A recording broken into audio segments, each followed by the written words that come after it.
जय श्री कृष्ण दोस्तों। इस जीवन में शायद ऐसा मनुष्य ना हो जिसके किसी के साथ यादें ना जुड़ी हो, या शायद ऐसा कोई ना हो जिसका अतीत बुरा हो और वो अपने वर्तमान में भी उसी यादों में खोया हुआ हो। क्योंकि संघर्ष के बिना ये जीवन अधूरा है मित्रों। किसी का प्यार अधूरा रह जाता है तो किसी के अपने उनसे हमेशा हमेशा के लिए दूर चले जाते हैं। ऐसे में दुख को मिटाने के लिए हम श्री कृष्ण भगवान का सहारा तो लेते हैं, पर उन यादों को नहीं भूल पाते और उसी यादों को याद कर हम वर्तमान में भी दुखी रहने लगते हैं। यहाँ तक कि श्रीमद् भागवत गीता में स्वयं भगवान श्री कृष्ण 7वें अध्याय में कहते हैं कि हे अर्जुन, जो कोई मनुष्य अपने दुख से छूटना चाहता है वही मेरी आराधना करता है, इसलिए वे मेरे अत्यंत अत्यंत प्रिय भक्त होते हैं। ऐसे में फिर भी हमें उनकी याद सताती रहती है, इसलिए यादों को यादों से ही भुलाया जा सकता है। यदि आप भगवत चर्चा या सत्संग खूब सुने तो वहाँ एक बात का वर्णन हमेशा होता है कि ये शरीर एक ना एक दिन छूटेगा, इसलिए भक्ति मार्ग ही श्रेष्ठ मार्ग है। सत्य केवल श्री कृष्ण भगवान है। तो हम शरीर छूटने के पहले ही ये बात स्वीकार कर ले कि आज नहीं तो कल हर एक व्यक्ति की मृत्यु तय है। तो जो सदैव आपके पास है, जो हर जन्म में आपके पास रहेगा, वो केवल श्री कृष्ण भगवान है। यहाँ तक कि मृत्यु के बाद भी शरीर साथ छोड़ देता है।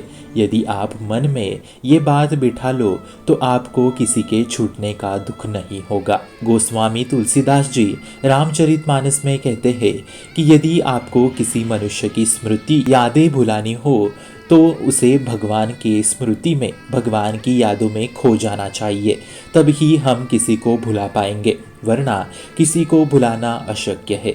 इसलिए यदि आपको किसी की याद आती है तो तुरंत भगवान की यादें मन में बनाइए। हम विचारों को बदल सकते हैं, क्योंकि प्रभु के एक ही स्मरण करने मात्र से मनुष्य संसार से मुक्त हो जाता है। इसलिए ज़्यादा से ज़्यादा भजन सुने, सत्संग करे, घर में प्रभु की सेवा करे और उनका ही स्मरण करते रहे। इससे पुरानी यादें नहीं आएगी, ये आपको दिल से करना होगा, तभी आप इस दुख से निकल पाएंगे। जब आप मन में बिठा लोगे इसकी याद में हम खोए हुए हैं, वो एक शरीर मात्र की चाह थी, वो सब झूठा था। सच्चा जीवन साथी तो श्री कृष्ण है, जो आपको छोड़ के कभी नहीं जाते।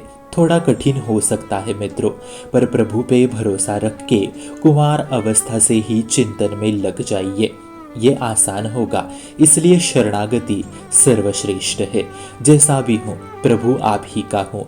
हो सकता है कि मैं आपको भूल जाऊँ, पर आप मुझे मत छोड़ना। मैं मेरी आत्मा और शरीर को आपके चरणों में रख देता हूँ, यही शरणागति है। तो यही शरणागति की बातें बार बार आपको कृष्ण की याद दिलाती रहेगी और उनकी यादों में आप खोते जाएंगे। इसलिए अपने मन को स्वीकृति दे के शरणागति ले ले और उनका स्मरण करते रहे। थोड़ा समय लगेगा मित्रों, पर प्रभु सब ठीक कर देंगे। बस प्रभु पे विश्वास दृढ़ रखिए। हरे कृष्णा। भक्ति का प्रसार करने हेतु इस चैनल को अपने मित्र और परिवार संग शेयर जरूर करें और भक्ति दृढ़ करने हेतु इस चैनल को सब्सक्राइब करना ना भूले। राधे राधे।